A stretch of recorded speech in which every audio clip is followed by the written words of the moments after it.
The highest Egyptian gods are difficult to determine, as different eras and regions had different views on the divine hierarchy. However, some of the most recognized and influential gods in the Egyptian pantheon are Ra, the god of the sun, the creator of the world, and the king of the gods. He was depicted as a man with a falcon head and a sun disk on his crown. He traveled across the sky in a solar boat and fought against the serpent Apep every night. He was also associated with kingship, justice, and rebirth. Amun, the god of the air, the hidden one, and the primal source of life. He was depicted as a man wearing a tall crown with 2 plumes or a ram's head. He was initially a local god of Thebes, but later became the supreme god of the Egyptian pantheon, merging with Ra to form Amun-Ra. He was also associated with fertility, sovereignty, and oracles. Isis, the goddess of magic, healing, and motherhood. She was depicted as a woman wearing a throne-shaped headdress or a vulture cap with a sun disk. She was the wife and sister of Osiris and the mother of Horus. She used her magic to revive Osiris and protect Horus from Seth. She was also associated with wisdom, love, and royalty. Osiris, the god of death, resurrection, and fertility. He was depicted as a mummified man with green skin, wearing a white crown with feathers and holding a crook and a flail. He was the first ruler of Egypt, killed by his brother Seth and resurrected by his wife Isis.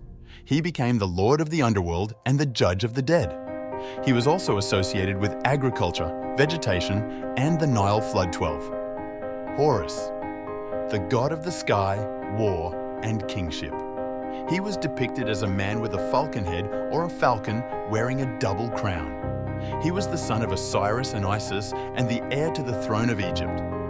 He fought against Seth for the kingship and eventually defeated him.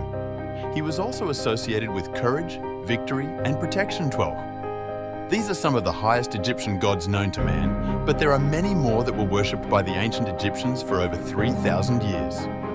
Egyptian gods were mighty and had different domains of influence, so it would depend on the circumstances and the rules of the fight.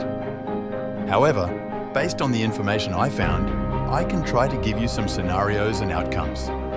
If the fight was based on sheer strength and physical prowess, then Seth, the god of chaos and the desert, might have an advantage over most other gods.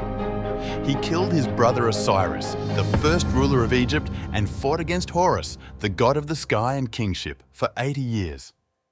He could also fend off the serpent Apep, the enemy of Ra, the sun god too.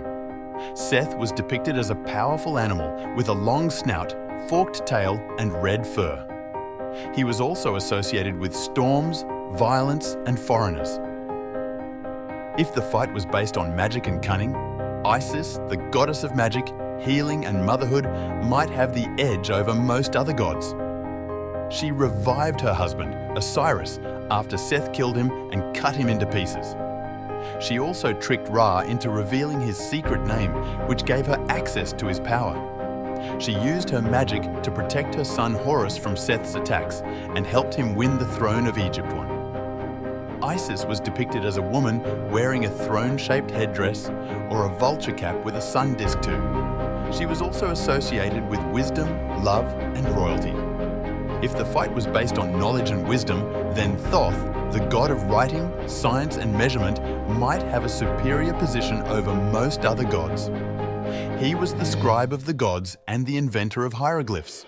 He was also the keeper of divine records and secrets. He helped Isis in her quest to resurrect Osiris and assisted Horus in his battle against Seth. He was also the arbitrator of disputes among the gods and the judge of the dead.